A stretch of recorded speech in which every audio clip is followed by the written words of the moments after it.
जय हिंद एवरीवन। ये वीडियो उन सभी साथियों के लिए है जितने साथी इस साल अग्निवीर नेवी का एग्जाम दिए हैं और रिजल्ट के इंतजार में बैठे हैं। आपको अपना थोड़ा सा कीमती टाइम निकालकर इस पूरे वीडियो को जरूर देखना है और सारी चीज़ों को अच्छे से समझना है।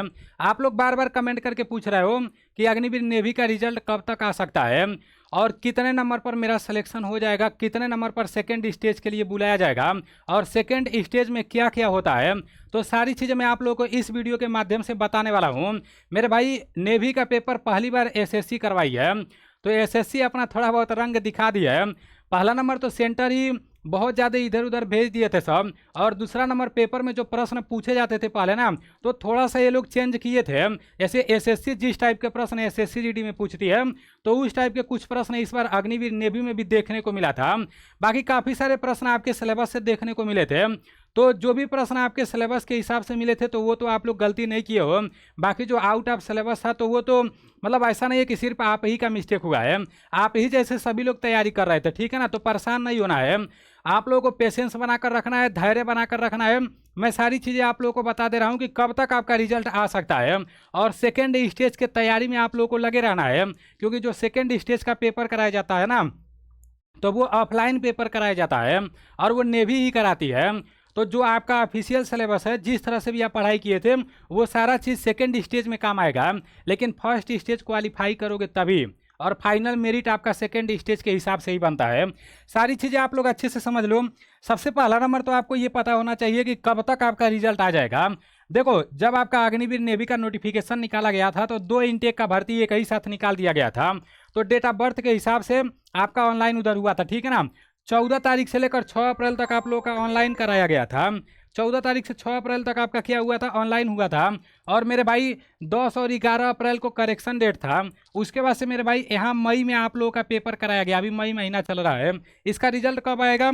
तो मेरे भाई रिजल्ट इसका आ जाएगा जून, वही आपका 15 से 20 तक, मान लो मुश्किल से मुश्किल 20 तारीख तक जाएगा। इससे पहले ही आप लोग का अग्निवीर नेवी का रिजल्ट आ जाएगा। ये मैं नहीं बोला हूँ, ये नेवी खुद बोल रही है। ये अपने नोटिफिकेशन में लोग दिया है कि मई में फर्स्ट स्टेज का एग्जाम कराया जाएगा और मई और जून के बीच में मतलब रिजल्ट भी आ जाएगा। तो वही जब आपका पहला स्टेज का एग्जाम करा दिया जाता है ना, तो 1 महीना के अंदर में आप लोगों का रिजल्ट आ जाता है। तो वही जून 15 से 20 तारीख के अंदर में आप लोगों का रिजल्ट आ जाएगा, ठीक है ना। उसके बाद से मेरे भाई जब आपका पहला स्टेज का रिजल्ट आ जाएगा तो आपको सेकेंड स्टेज के लिए बुलाया जाएगा। और जिन लोगों के पास एनसीसी का सर्टिफिकेट है तो डायरेक्ट उनको सेकेंड स्टेज के लिए बुलाया जाएगा, ठीक है ना। सेकेंड स्टेज के लिए कब बुलाया जाएगा? तो यहाँ लिखा गया है कि मेरे भाई आपका सितंबर 2026 में, मतलब जून में आप लोगों का रिजल्ट आ जाएगा तो जुलाई अगस्त सितंबर, वही आपको 2.5 से 3 महीने का टाइम मिल जाएगा सेकेंड स्टेज के पेपर का तैयारी करने के लिए। तो आपको सितंबर में बुलाया जाएगा सेकेंड स्टेज के लिए, ठीक है ना। आपका फिजिकल उजकल कराया जाएगा, उसके बाद से वही अक्टूबर से लेकर दिसंबर के बीच में आपका ज्वाइनिंग हो जाएगा। तो ये सारी चीज़ें आपको समझ में आ गया। और ये तो 2027 वाली भर्ती है, ठीक है ना। 2026 वाली भर्ती के बारे में सारी चीज़ें मैं आपको बता दिया हूँ। आपका जून में रिजल्ट आ जाएगा और सेकेंड स्टेज के लिए सितंबर में बुलाया जाएगा। अब यहाँ पर आप लोग समझ लो, जब आप सेकेंड स्टेज के लिए जाओगे तो सबसे पहला नंबर तो जो आप पास किए हो कॉलिंग लेटर निकलेगा, वो कॉलिंग लेटर जाओगे, वो पहले आपका चेक होगा, आधार कार्ड चेक होगा, फिर आपको वो लोग दौड़ाएंगे, ठीक है ना, फिजिकल कराएंगे। तो लड़कों का दौड़ 1600 मीटर होता है और लड़कियों का दौड़ भी 1600 मीटर होता है।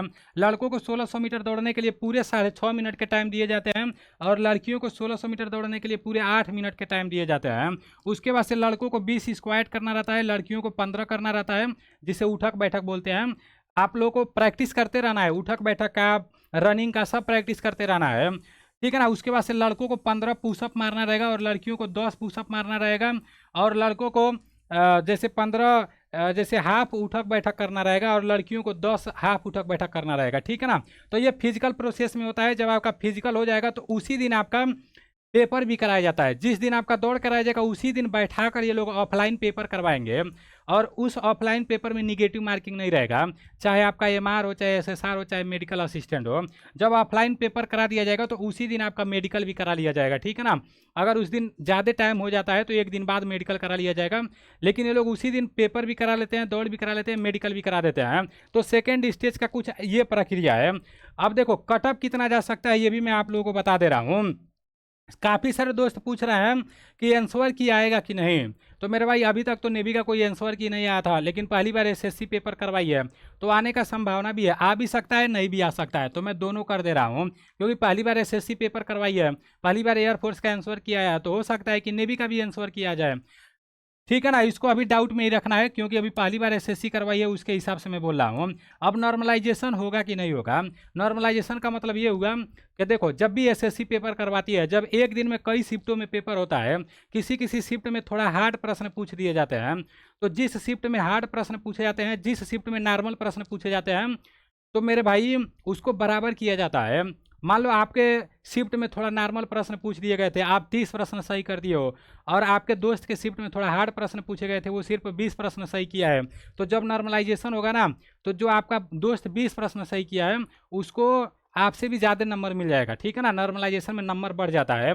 तो ये भी आपका हो भी सकता है, नहीं भी हो सकता है। नोटिफिकेशन में कोई जिक्र नहीं किया गया है, लेकिन एसएससी पेपर करवाई है तो हो भी सकता है। ठीक है ना, आगे देखते हैं क्या होता है। बाकी कट ऑफ का जो है वो मैं आप लोगों को बता दे रहा हूँ। अगर आपको अग्निवीर से नेवी एमआर के सेकेंड स्टेज का पेपर का तैयारी एकदम जीरो लेवल से करना है, तो आप लोग प्ले स्टोर से एएनडीसी क्लास एप्लीकेशन को डाउनलोड करके इसमें अपना आईडी पासवर्ड बना के और वहाँ से ये विक्रांत बैच ले सकते हो। विक्रांत बैच में आपको लाइव क्लास का इंतजार नहीं करना पड़ेगा, पूरा रिकॉर्डेड क्लास करा दिया गया है। ठीक है ना, तो जब आप विक्रांत बैच ले लोगे, इसका प्राइस सिर्फ 199 रुपया है। विक्रांत बैच लेने के बाद जिस भी चैप्टर को पढ़ना होगा, जो ऑफिशियल सिलेबस में दिया है वही मैं बताया हूँ। ठीक है ना, अपने पास से कुछ नहीं बताया हूँ। अब वो तो आपका वेबसाइट पर भी मिल जाएगा, ऑफिशियल सिलेबस हर एक चैप्टर को मैं बता दिया हूँ। तो सारे चैप्टर का रिकॉर्डेड क्लास मिल जाएगा, उसका पीडीएफ भी मिल जाएगा, और बहुत आसान भाषा में आपको बताया गया है। और मैं खुद इंडियन नेवी में फाइनल सिलेक्शन लिया हूँ मेरे भाई। तो आप लोग यहाँ से तैयारी करोगे तो अच्छे तरीके से आपका स्कोर बढ़ेगा। सेकंड स्टेज में आपका जो भी पेपर में पूछा जाएगा, वहाँ से काफ़ी सारे प्रश्न मिलेंगे। पहले स्टेज में तो पहली बार एसएससी पेपर करवाई है, तो थोड़ा बहुत इधर उधर का प्रश्न पूछ दिया है, लेकिन सेकंड स्टेज में आपका जो सिलेबस है उसी के हिसाब से रहेगा। बैच लेने के लिए आपको प्ले स्टोर से एएनडीसी क्लास एप्लीकेशन को डाउनलोड कर लेना है। एप्लीकेशन का लिंक डिस्क्रिप्शन में भी दे दूंगा, फर्स्ट कमेंट में भी दे दूंगा। एप्लीकेशन डाउनलोड करके पहले इसमें आईडी पासवर्ड बनाना। जैसे रजिस्टर पर क्लिक करोगे तो इस तरह से आपके सामने ऑप्शन आ जाएगा। यहाँ अपना नाम लिखना, फिर फ़ोन नंबर डालना, ईमेल आईडी डालना, फिर यहाँ पासवर्ड डालना, अपना राज्य यहाँ पर डालना, आई एग्री पर क्लिक करके और रजिस्टर पर क्लिक कर देना। इतना करने के बाद फिर वो आईडी पासवर्ड जो बनाए हो वो यहाँ पर डालकर लॉगिन कर लेना। तो इस तरह से एप्लीकेशन खुल जाएगा। फिर पेड कोर्स में जाना, और पेड कोर्स में ही आपको वहाँ पर विक्रांत बैच दिख जाएगा। तो इस बैच को लेकर आप अग्निवीर नेवी एमआर के सेकेंड स्टेज का तैयारी कर सकते हो, सिर्फ एमआर का। ठीक है ना, एसएसआर और मेडिकल असिस्टेंट का नहीं। अब देखो यहाँ पर आपका क्या बताया गया है। यहाँ पर मेरे भाई कटअप के बारे में बताया गया है। ये 2024 का कटअप है और नेवी एमआर का है। ठीक है ना, देखो नेवी एमआर में 50 प्रश्न पूछे जाते हैं, तो उसके हिसाब से होता है। और नेवी एसएसआर में 100 प्रश्न पूछे जाते हैं, मेडिकल असिस्टेंट में 100 प्रश्न पूछे जाते हैं। तो अगर आप एसएसआर का पेपर दे रहे हो या मेडिकल असिस्टेंट का पेपर दे रहे हो, तो 55 से 60 प्रश्न के आसपास में अगर आपका सही हो रहा है, तो आपका सिलेक्शन 100% हो जाएगा, कोई नहीं रोक सकता है। 100 प्रश्न में से 55 से 60 बन रहा है तो हो जाएगा। ठीक है ना, बाकी मेरे भाई देखो नेवी एमआर का 2024 में कितना गया था, 29.5 गया था। ये फाइनल कटअप बता रहा हूँ, दूसरा वाला। राजस्थान का भी 29.5 गया था, हरियाणा का भी 29.5 नंबर गया था, मध्य प्रदेश का 26.25 गया था, बिहार का 28 गया था, पश्चिम बंगाल का 21 गया था। तो ये आप लोग देख सकते हो राज्य वाइज। ठीक है ना, ये सेकेंड स्टेज का है। 2024 के बाद 2025 में कुछ वही गया था। 30 से लेकर 24 तक आपका उत्तर प्रदेश का था। सबसे पहले जब ये लोग मेरिट लिस्ट निकाले तो 30 नंबर पर ये लोग बनाए थे। उस टाइम हम लोगों का भी सिलेक्शन हुआ था। ठीक है ना, 30 नंबर पर ये लोग बनाए। उसके बाद से दूसरा जब मतलब और लड़कों का ज़रूरत था तो ये लोग 28 नंबर पर बनाए, फिर 27 पर बनाए, फिर 26 पर बनाए, फिर 25 पर बनाए, लास्ट 24 तक चला गया था। ठीक है ना, तो 24 नंबर जिन लोगों का था उन लोगों का फाइनल सिलेक्शन हो गया था। ठीक है ना, अब उसके बाद से हरियाणा का 29.75 था, पश्चिम बंगाल का 22.5 था, बिहार का 28 था। तो इस तरह से आपका कटअप था, इसे आप लोग देख सकते हो। ये फाइनल कटअप है। और इस बार कितना प्रश्न आप सही किए रहोगे तो आपका सिलेक्शन हो जाएगा।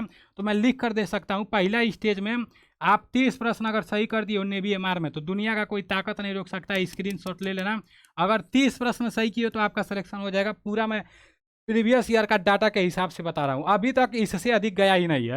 29.5 जाता है, 28.5 जाता है, 27.5 जाता है, ऐसे आपका कटअप जाता है। ठीक है ना, मिला जुला कर अगर 30 सही है तो डरने का ज़रूरत नहीं है। और एसएसआर मेडिकल असिस्टेंट में 55 से 60 के बीच में है तो डरने का ज़रूरत नहीं है। सारी चीज़ें मैं आप लोगों को बता दिया हूँ। आप सभी साथियों को ऑल द बेस्ट। अगर आपके मन में कोई डाउट होगा तो कमेंट कर सकते हो।